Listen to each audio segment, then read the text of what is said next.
गुरुर्ब्रह्मा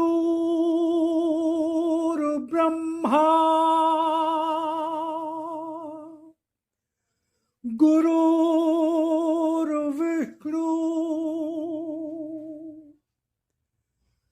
गुरुर्देवो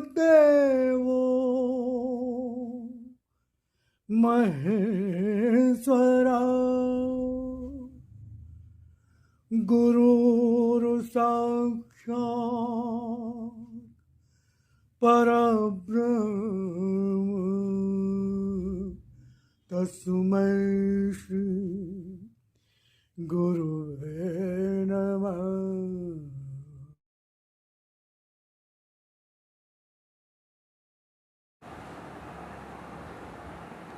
नमस्कार, जय राम जी। सदगुरुदेव की कृपा से भगवत चर्चा है, ईश्वर की कृपा से समय प्राप्त हुआ और आशा करता हूँ सब परिवार आप सब सकुशल होंगे। तो आज पुनः सदगुरुदेव के जो सद्वाक्य हैं उनमें से एक वाक्य पर हम भगवत चर्चा करेंगे और सदगुरुदेव से प्रार्थना करेंगे, ईश्वर से प्रार्थना करेंगे कि हमें वो सद्बुद्धि दे, भगवद्गीता दे, सद्विचार दे और हम सबके लोग का कल्याण हो। तो गुरुदेव ने, हमारे गुरुदेव, थोड़ा परिचय दे देता हूँ। हमारे गुरुदेव परम पूज्य गुरुदेव ब्रह्मलीन परम आदरणीय श्री चंद्रभूषण अवस्थी जी की शरण भगवत कृपा से प्राप्त हुई 1992-93 संभवतः। और जब सदगुरुदेव के शरण में जब तक नहीं पहुँचे थे तो अनजाने में कुछ भगवत रुचि तो थी, सत्य के प्रति निष्ठा तो थी, लेकिन इतना साहस नहीं था, इतनी हिम्मत नहीं थी। घर परिवार, अड़ोस पड़ोस, संसार में जो कुछ भी सही गलत होता था वो अनुभव में आता था। गलत होता था, मन में आक्रोश होता था, पीड़ा होती थी, दर्द होता था, लेकिन संयम नहीं था। क्रोध आता था, बहुत ज़्यादा क्रोध आता था, लेकिन इतना साहस भी नहीं था कि हम, क्योंकि भाई क्रोध भी आ रहा है तो फिर उसको सहने की ताकत भी तो होनी चाहिए। प्रतिरोध, भाई क्रोध में आप कोई बात कहेंगे तो प्रतिरोध भी तो होगा। तो वो साहस भी नहीं था, डर भी लगता था, भय भी लगता था। जीवन आगे बढ़ा, परिवार हुआ, सब कुछ हुआ, तो स्थितियाँ परिस्थितियाँ, जो अराजक माहौल, जो डर भय का वातावरण, लेकिन भगवान का सही आश्रय नहीं था, भगवान का सही तरह सहारा लेने का कोई आधार नहीं था, कोई मार्गदर्शन नहीं था। तो मन घबराया करता था, मन में प्रार्थना रहती थी भगवान के प्रति, कोई रास्ता दिखाओ, कोई मार्गदर्शन। बहुत सी आध्यात्मिक पुस्तकें ली, लेकिन कुछ जैसे बहुत सी निरोग धाम, ऋषि,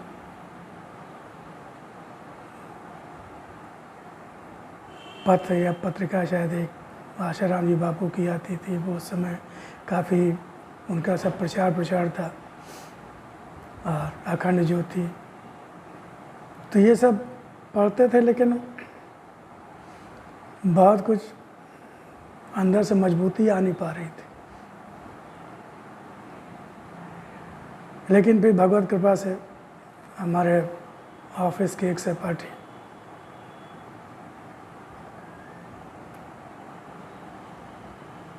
नाम मैं ले सकता हूँ उनका, अजय शुक्ला जी, जिनको टिल्लू जी भी कहा जाता है, तो उन्होंने हमारी बातें सुना करते थे। तो जैसा कि आप जानते हैं, मैं लखनऊ का ही रहने वाला हूँ, लखनऊ निवासी हूँ। तो उन्होंने कहा कि पांडे जी आप आइए ठाकुरगंज में। उससे हमारे गुरुदेव रहा करते थे और मेडिकल कॉलेज में चीफ फार्मासिस्ट थे। ठाकुरगंज में उनका निवास था। कहा आप वहाँ आइए और बस आप उनको सुनिए और कुछ बोलिए ओलिए नहीं। सप्ताह में 1 दिन सत्संग होता है और मुश्किल से ज़्यादा लोग नहीं आते थे, क्योंकि देखिए जहाँ क्वालिटी होगी, जहाँ वाकई जो आपको क्रीम मिलेगा, क्रीम, जहाँ आपको फंसाने वाली बातें नहीं होंगी, आपको बहलाने फुसलाने वाली बातें नहीं होंगी, जहाँ बिजनेस माइंड नहीं होगा, प्रोफेशन नहीं होगा, तो लोग हजम नहीं कर पाते, असली सच्चाई हजम नहीं कर पाते। तो वहाँ ज़्यादा लोग नहीं आते थे। पड़ोस में थे वो, अपने पड़ोस में एक निगम साहब, उनके यहाँ सत्संग होता था, 5-6 लोग आते थे। हमारे ऑफिस के 1-2 लोग थे और हम लोग थे 3-4 लोग थे।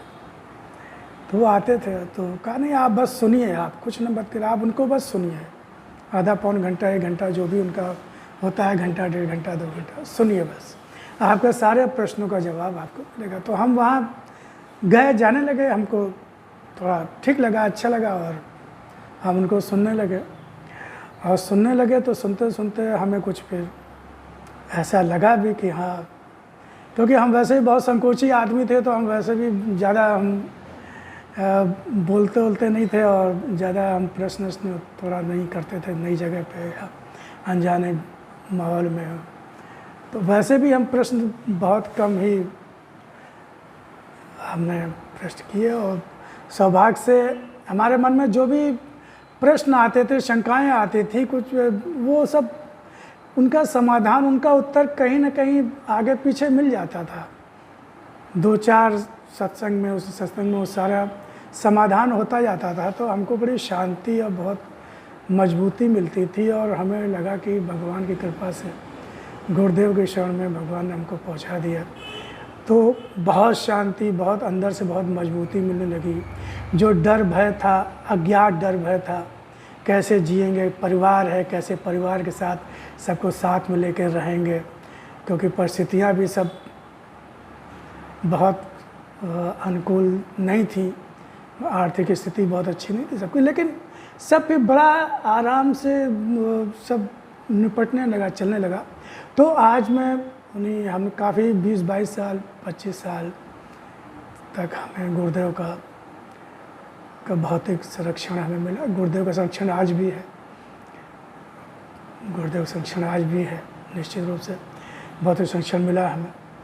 तो आज उन्हीं सदगुरुदेव की मैं बात कर रहा हूँ। उन्होंने कहा कि मिली हुई वस्तु को अपना मानने वाला न संसार के काम का है, न अपने काम का है और न भगवान के काम का है। मिली हुई वस्तु को अपना मानने वाला, मिली हुई वस्तु को अपना मानने वाला न संसार के काम का है, न अपने काम का है और न भगवान के काम का। मनुष्य संसार में जितना चीज़ों को अपनी और अपने लिए मानता है, उतना ही वह फंसता है, फंसता जाता है, फंसता है मिली हुई चीज़ को संसार में, मनुष्य संसार में। क्योंकि देखिए संसार में हम खाली हाथ आए, बस अपना कर्म विज्ञान जो था कि भाग्य अपना हम लेकर आए, जैसे कर्म किए थे, संचित कर्म के अनुसार जो जीवन मिला, भाग्य मिला, उसके हिसाब से ही हमको सब संसार में ही मिला। हमको सब संसार में ही मिला। खाली भोग आपकी कमाई, इस संसार में जो आप लेके आए हैं, भोग जो है वो आपकी कमाई, आप भोग लेके आए। और क्या लेके आए आप? कर्म स्वातंत्र लेके आए, कर्म स्वातंत्र लेके आए, मनुष्य योनि मिली, कर्मानुसार आपने मनुष्य योनि पाई, तो कर्म स्वातंत्र मिला, कर्म करने की स्वतंत्रता मिली, ये अधिकार आप लेके आए कर्म करने का और भोगने का, सुख और दुख जो कर्मानुसार आपके भाग्य रूप में जो जीवन मिला, जितने भी अवधि का मिला उसके हिसाब से आपको ग्रह नक्षत्र स्थितियाँ परिस्थितियाँ देश काल उन्हीं परिस्थितियों में जन्म हुआ, उसी हिसाब से आपको माता पिता मिले, भाई बहन मिले, अड़ोसी पड़ोसी मिले, रिश्तेदार मिले, आगे चल के आपको पत्नी मिली, बच्चे मिले, ये सारे कुछ नौकरी चाकरी मिली, बिजनेस व्यापार जो कुछ भी किया, जो कुछ भी है वो सब आपका संचित कर्मों का परिणाम आपके प्रारब्ध के अनुसार ही आपको मिला, यानी सब आपको मिला। अब इन सब किसी भी चीज़ों को अगर आप इनको अपना मानते हैं तो आप मूल रूप से गलती कर रहे हैं, बेसिकली आप गलती कर रहे हैं, क्योंकि ये सब चीज़ें आपको संसार में ही मिली। संसार में मिली, शरीर संसार में मिला, माता पिता भाई बहन पत्नी पुत्र परिवार पद प्रतिष्ठा संपत्ति पैसा समय जो कुछ भी मिला आपको संसार में आपको मिला, वो आपका नहीं है, आप उसके मालिक, क्योंकि उसकी समय मात्रा सब निश्चित कर दी गई है। अगर मालिक होते तो आप फिर उसमें परिवर्तन कर सकते होते, उसमें कुछ अंतर प्रभाव डाल सकते होते, उसको अदल बदल सकते। अगर मालिक होते तो वो मालिक कैसा, जो अपनी चीज़ में परिवर्तन न कर सके, अदल बदल ना सके, इच्छा अनुसार रोक न सके। क्या आप रोक सकते हो? आप अपने शरीर को रोक सकते हो क्या इच्छा अनुसार? कह सकते हो कि आप इतने साल जियोगे ही जियोगे, या किसी के जीवन को आप रोक सकते हो, किसी की मृत्यु को आप टाल सकते हो क्या? स्थिति परिस्थिति को आने से आप रोक सकते हो क्या? क्या किसी पे आप कंट्रोल कर सकते हो क्या? चाहे कितना भी खास क्यों ना हो। इसीलिए हम लोग शिकायत भी करते हैं, देखिए वो इतना खास, इतना बड़ी, इतना हमने उसके लिए किया, इतना सब कुछ किया, सब कुछ उसको उस पर लुटा दिया और मेरी बात ही नहीं सुनता, मुझे धोखा दे दिया। काहे के मालिक? कैसे मालिक? तो आपका भ्रम है जो आपने मालिक मान लिया कि वो अब आपकी इच्छा अनुसार चलेगा, आपकी इच्छा अनुसार काम करेगा, आपकी इच्छा अनुसार बर्ताव करेगा, आपकी इच्छा अनुसार व्यवहार करेगा, हमेशा आपको खुश करने वाली बातें करेगा। गलती है आपकी। शरीर पे आपने क्यों इतना ज़्यादा भरोसा किया?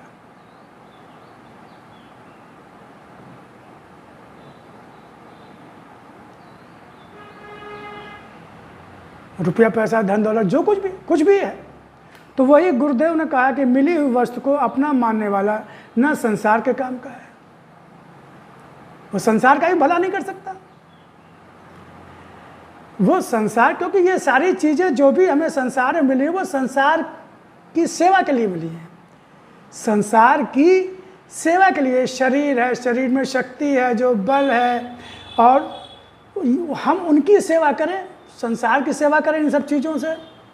जो शरीर मिला, बुद्धि मिली और ज्ञान जो मिला, और जो भी हमें रुपया पैसा धन दौलत और जो जीवन मिला, समय मिला, जितना कुछ मिला, वो किस लिए मिला है? सेवा के लिए मिला है, सेवा के लिए मिला हुआ। पत्नी पुत्र जो भी मिले हैं वो भी सब सेवा के मिले हैं। जो नातेदार रिश्तेदार अड़ोसी पड़ोसी, वो सेवा के लिए, सेवा कराने के लिए थोड़ी मिला है। अगर वो आपकी सेवा करते हैं तो वो अपना धर्म करते हैं, वो अपना कर्तव्य पूरा करते हैं। कोई आपका अधिकार है क्या? आपका अधिकार है क्या? आपका अधिकार सिर्फ उनकी सेवा करने का है, उनका ख्याल रखने का है, उनका ध्यान रखने का है। अगर वो आपकी सेवा करते हैं तो ठीक है, नहीं सेवा करते हैं तो आपको शिकायत का कोई ये सच्चाई है। मैं आध्यात्मिक बात बता रहा हूँ, मैं उसकी ये सारी बातें उसके लिए हैं जो जन्म मरण के बंधन से मुक्त होना चाहता है, जो परम शांति चाहता है, परम कल्याण चाहता है, परम आनंद चाहता है, जो जन्म मरण के बंधन से मुक्त होना चाहता और जो भगवान को पाना चाहता, जो भगवान को पाना चाहता। बाकी तो हम लोग कहते हैं वो मेरी सेवा नहीं करता तो मैं उसके लिए क्यों कुछ करूं, मैं क्यों उसका ध्यान रखूं जब वो मेरा ध्यान नहीं रखता। तो पत्नी अगर पत्नी का धर्म नहीं निभाती तो मैं अपना पति का धर्म क्यों निभाऊंगा?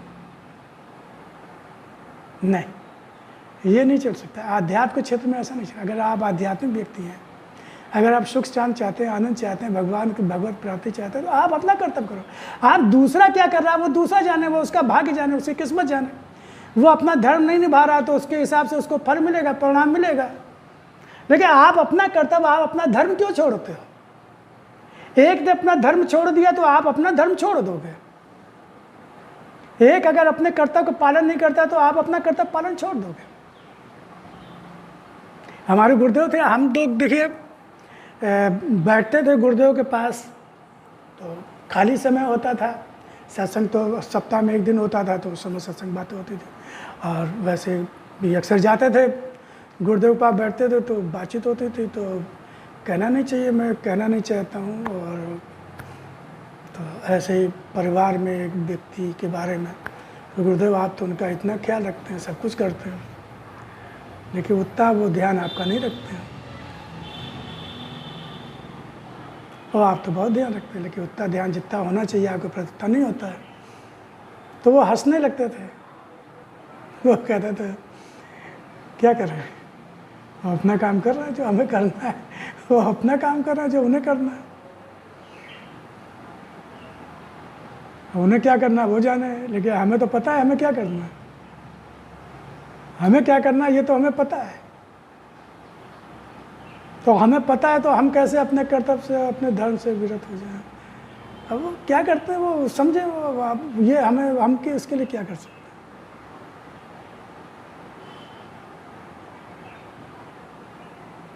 तो मेरा कहने मतलब ये है कि अध्यात्म में व्यापार नहीं चलता, अध्यात्म बिजनेस नहीं चलता। वो हमारे साथ अच्छा करेगा तभी हम उसके साथ अच्छा करेंगे। अरे आप उसके साथ अच्छा थोड़ी कर रहे हो भाई। भक्त की दृष्टि क्या होती है? भक्त तो अपने आराधकों भगवान में सब में देखता है, कण कण में देखता है, हर प्राणी में देखता है, जीव में देखता है। तो फिर जो भी उसके सामने है तो कोई पराया तो है नहीं, सब में उसका भगवान बैठा हुआ है, सब में उसका आराध्य बैठा हुआ है। उसके माध्यम से तो वो अपने आराध्य की सेवा कर रहा है, अपने भगवान की सेवा कर रहा है। आपको लग रहा है वो अपनी पत्नी की सेवा कर रहा है, वो अपने पति की सेवा कर रहा है, वो अपने लड़के की सेवा कर रहा है, वो अपने भाई की सेवा कर रहा है, वो अपने पड़ोसी की सेवा कर रहा है, वो संसार समाज की सेवा कर रहा है। ये तो हम आप समझ रहे हैं ना, लेकिन वो क्या सोच, वो तो सोच रहा है कि हम तो इस भगवान की ही सेवा कर रहे हैं। पत्नी के रूप में भगवान की सेवा कर रहे हैं, पति के रूप में भगवान की सेवा कर रहे हैं, पुत्र के रूप में भगवान की सेवा कर रहे हैं। पुत्र की सेवा थोड़ी कर रहे हैं, भगवान की सेवा कर रहे हैं, क्योंकि भगवान उसके अंदर भी तो भगवान है। इस रूप में वो हमारी सेवा ले रहा है। लड़के के रूप में आया, लड़की के रूप में आया, पति के रूप में आया, पत्नी के रूप में आया, पड़ोसी के रूप में आया। ठीक है, पड़ोसी दुष्टता करता है, पड़ोसी दुष्टता करता है, तो अब पड़ोसी दुष्टता करता है तो भगवान तो उसके अंदर भी है। तो भगवान हमारी परीक्षा ले रहे हैं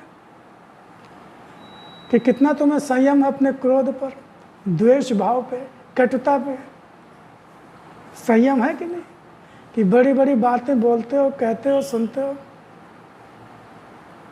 नहीं, ऊपर से देखिए, ऊपर से तो भगवान ने कहा है कोई अगर अधर्म अन्याय कर रहा है तो आप उसका विरोध करिए। इसका मतलब ये भी नहीं है, इसका मतलब ये भी नहीं है कोई दुष्टता करता जा रहा है तो आप चुपचाप सहन करते जाए। भगवान ने सहने की बात कहीं नहीं की है। भगवान ने साफ साफ कहा है कि मेरा भक्त भीरु या कायर नहीं होता, और मेरा भक्त कभी भी अधर्म अन्याय को सहता नहीं। वो विरोध करता है, वो विरोध करता है, लेकिन अंदर से वह द्वेष नहीं रखता, अंदर से कटुता। अरे भाई, सामने कोई दुष्टता करेगा तो आप उसको डांटोगे नहीं। अगर कोई अपराध कर रहा है तो आपका क्रोध नहीं आएगा, क्रोध आना भी स्वाभाविक है। हाँ, नियंत्रण में होना चाहिए, उस पर कंट्रोल होना चाहिए, कंट्रोल होना चाहिए, उस पर नियंत्रण होना चाहिए। लेकिन गलत बात पे क्रोध ना आए, ऐसा कैसे हो सकता है? क्या भगवान राम को क्रोध नहीं आया? बोले राम सकोप तप भय बिनु होय न प्रीत। लेकिन ये सब हमारे नियंत्रण।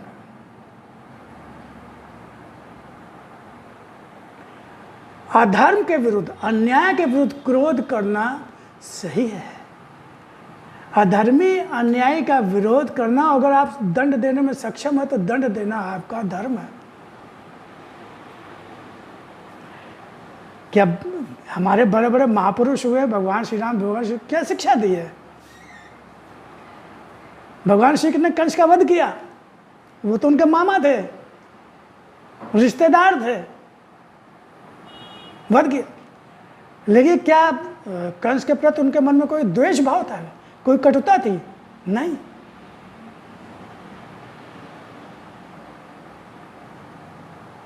भगवान श्री राम रावण का वध किया, लेकिन क्या रावण के प्रति कोई द्वेष भाव था उनके अंदर? कोई कटुता थी क्या उनके अंदर?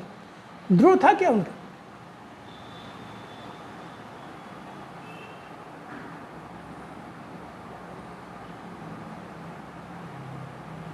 तो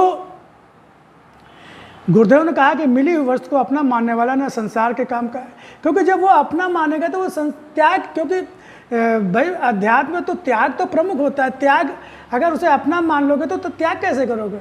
उसे संसार का मानो, उसे भगवान का मानो। त्याग वृत्ति, तभी तो आप संसार की सेवा में लगा पाओगे, तभी तो आप संसार के काम आ पाओगे।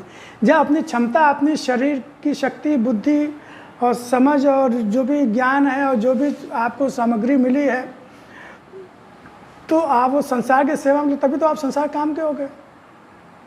जब उसे सबके लिए मानोगे, भगवान का मानोगे, तो संपूर्ण सृष्टि भगवान की है। जीव, जगत और जगदीश्वर तीनों एक ही है, तीनों एक ही है। तो भगवान की मिली हुई चीज़, सब कुछ जो कुछ भी है भगवान का दिया हुआ है। तो और सृष्टि भी भगवान का ही रूप है, प्रकृति भी भगवान का ही रूप है। तो उसकी सेवा में अर्पण, तो वो संसार के काम का। लेकिन अगर अपना मान लेंगे तो हम उसे अपने लिए बचा बचा कर रखेंगे, उसको अपने लोग अपना पराया करेंगे, तो क्या होगा? ना संसार काम का, ना अपने काम का, अपना ही भला नहीं कर पाएंगे। अपना, हमारा मन अशांत रहेगा, हमारा मन द्वेष, ईर्ष्या, द्वेष, लोभ, मोह, आसक्ति। जब अपना मानेंगे तो आसक्ति होगा, आसक्ति से मोह जब उसमें व्यवधान आएगा, बाधा पड़ेगी, कोई उसको लेगा तो आपको क्रोध आएगा तो आप फिर उसको क्रोध में उल्टे सीधे काम करोगे, तो आपके कर्म बिगड़ेंगे, तो फिर भला कहाँ हुआ आपका? तो ना अपने काम का है और ना भगवान के काम का है। जब आप भाई भगवान का तो मानवता इंसान है। भगवान ने कहा कि मैं जब भी आता हूँ तो धर्म की स्थापना के लिए आता हूँ, अधर्म के नाश के लिए आता हूँ, मानवता इंसानियत के लिए आता हूँ, असहाय, असमर्थ, निरीह जो हैं उनकी रक्षा के लिए आता हूँ, भक्तों की रक्षा के लिए आता हूँ। यही धर्म मेरे भक्त का होता है। अब वही मेरे काम का है, उसी को मैं अपना मानता हूँ, उसी को मैं भक्त रूप में स्वीकार करता हूँ। तो जब आप सब कुछ अपना मान लोगे तो स्वार्थी हो जाओगे, लोभी हो जाओगे, फिर सब इकट्ठा करके रखने लगोगे। फिर जहाँ ज़रूरत है, जहाँ उसकी वो खर्चा होना चाहिए, वो लगना चाहिए किसी के हित में, वहाँ आप करोगे नहीं। तो ना संसार काम के हो, ना अपने काम के हो, भगवान के काम के भी नहीं हो।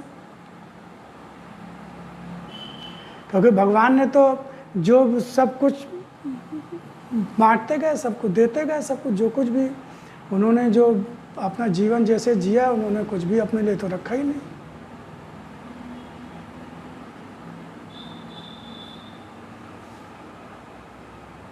पूरे जीवन उन्होंने दिया ही दिया। तो भक्त का धर्म ही होता है देना ही देना, देना ही देना, देना ही देना।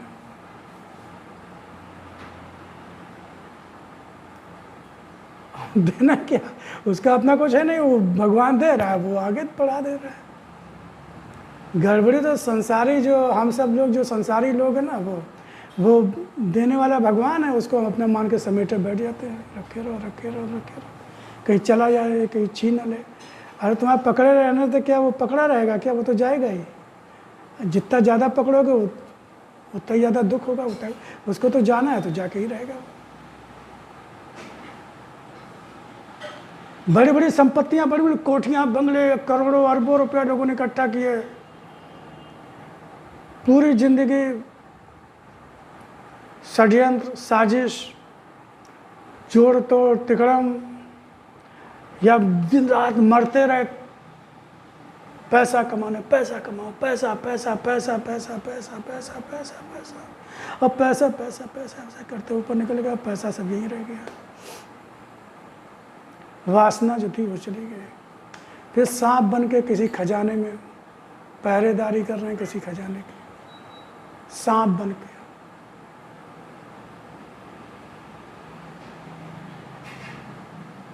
या दीमक बन के नोटों को खा रहे हैं। खाओ, बहुत पैसा चाहिए ना, पैसे की भूख, नोट की भूख, तो दीमक बन गए। अब नोटों में दीमक लग जाती ना, खाओ नोट। देखिए वो भी कोई जीवन है क्या? दीमक बनना चाहते हो क्या? कि सर्प सांप बनना चाहते हो? कि चूहा बनना चाहते हो कोई तरफ? ये तो कोई नहीं चाहता, कोई नहीं चाहता। देखिए चाहने से, कर्म जैसे करोगे वैसे, चाहने न चाहने से क्या होता है?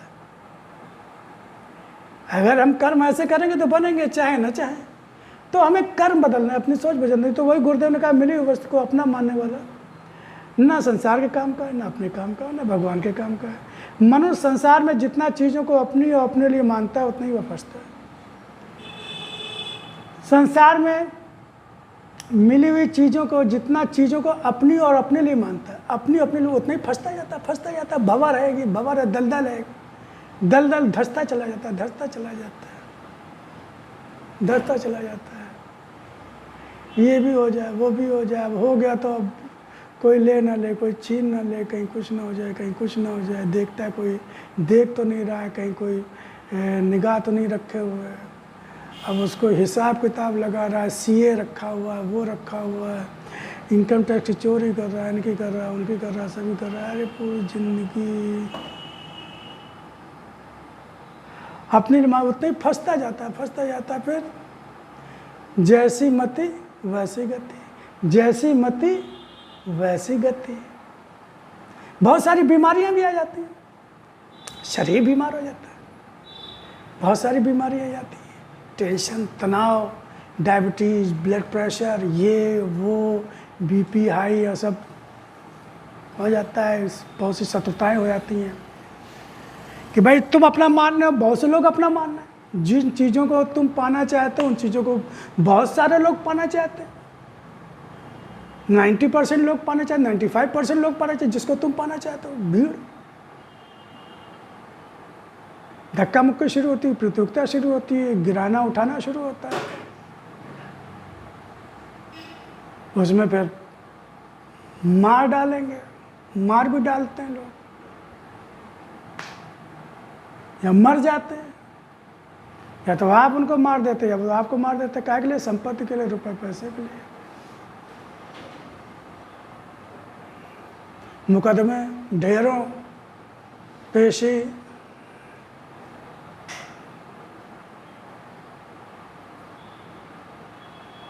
पूरा शरीर टूट जाता है। खूब पैसा ले ले तो परिवार वाले पैसे के ही भूखे हो गए, क्योंकि उन्होंने तो यही देखा कि हमारे बाप ने तो दिन रात पैसा कमाया, तो उन्हें भी पैसे से प्रेम होता है, आपसे थोड़ी प्रेम होता है। उन्होंने सुख सुविधाएं खूब दी, उन्होंने ढेर सारी, नौकर चाकर। अब बुढ़ापा आ गया, शरीर इस काम नहीं रहा, अब आपकी कोई सुनता नहीं, आपकी कोई परवाह नहीं करता। लड़के जवान हो गए, सक्षम हो गए, पत्नी किटी पार्टीज में जाती है, खूब पैसे का। आप तो पैसा कमाने की मशीन बन गए।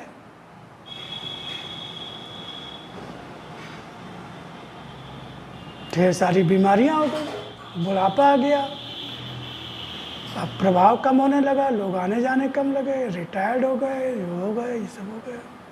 बहुत सा बड़ा बंगला है, लड़के विदेशों में चले गए सब। पत्नी गुजर गई या है तो वो अपनी उसकी मंडली है, नौकर रख दिया, साहब को दवा दे देना, साहब को ये कर देना, साहब को वो कर देना। साहब अकेले पड़े हैं तो कहीं बंगले में। अब नौकर से क्या बात करे, वो क्या दिल की बात करे। तब समझ में आता है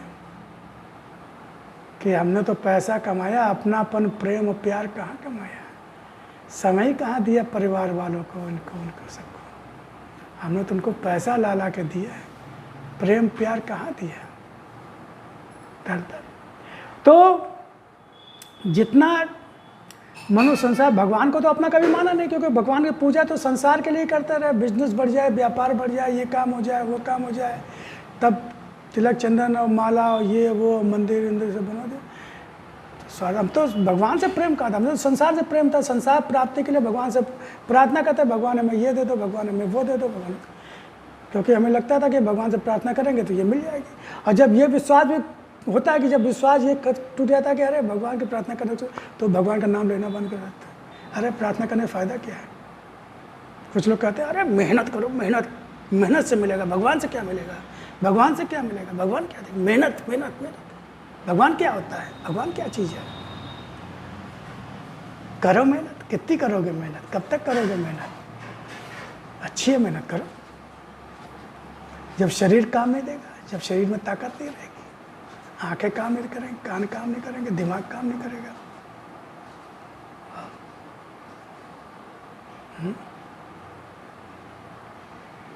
तब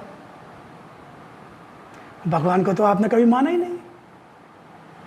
अगर भाग्य में मुसीबत टलनी होगी, टल जाएगी, स्थितियां बदल जाएगी, नहीं तो भगवान को मार, भगवान की कृपा दया तो मिलेगी नहीं आपको। तो भगवान ने कहा है कि जो मेरी शरण में है उसकी रक्षा की जिम्मेदारी मेरी होती है, उसका भाग्य कुछ बिगाड़ नहीं पाता, भाग्य कुछ बिगाड़ नहीं पाता। भाग्य रचयिता, जब भाग्य रचयिता के शरण में आ गए तो भाग्य की चिंता क्या करना। लेकिन जब आओगे तब ना, जब भगवान के शरण में आए ही नहीं, आपने तो अपने पे भरोसा किया, आपने दिमाग बुद्धि अकल ये वो कॉन्टेक्ट्स व्यवहार कुशलता,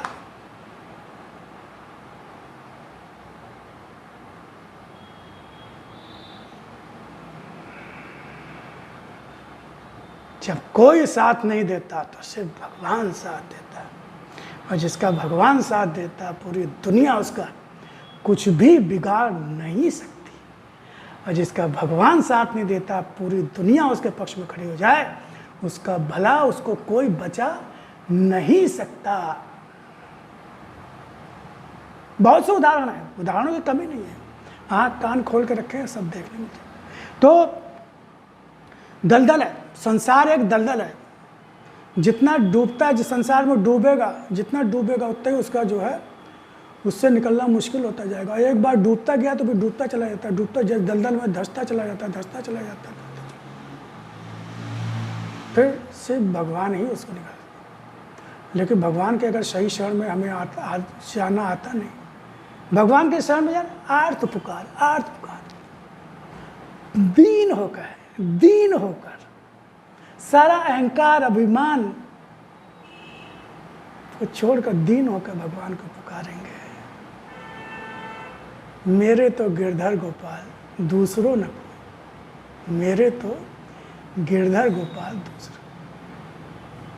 जब गजराज ने पुकारा, मगर ने जब पैर पकड़े, ग्राह ने हे हरे, जब द्रौपदी ने पुकारा, हे गोविंद, क्योंकि संसार तो था, भीष्म पितामह और द्रोणाचार्य और उनके पांचों पांडव जो एक से एक महाबलशाली, अर्जुन भीष्म भीम,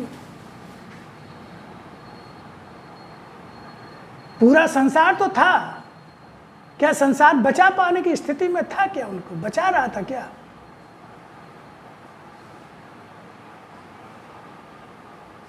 तो हम यही चर्चा खत्म करते हैं। तो एक बार भगवान गुरुदेव ने क्या कहा कि मिली हुई वस्तु को अपना मानने वाला ना संसार के काम का है, ना अपने काम का है, और ना भगवान के काम का है। अब मनुष्य संसार में जितना चीज़ों को अपनी और अपने लिए मानता है उतना ही वह फंसता है, और जितना वो भगवान के लिए और संसार के लिए मानता है मेरी जी, उतना ही वो उबरता जाता है, निकलता जाता है, मुक्त होता जाता है, और मुक्ति में ही तो आनंद है। गुलामी में और बंधन में किसको आज तक शांति मिली, आनंद मिले? तो फिर हम पुनः गुरुदेव के किसी वाक्य को लेकर आएंगे, चर्चा करेंगे, भगवत चर्चा करेंगे। तब सदगुरु चरणों में कोट से नमन। पुनः बाबा जी आपके चरणों कोट से जय राम जी, जय राम जी। ओम सदबुद्ध देना भगवत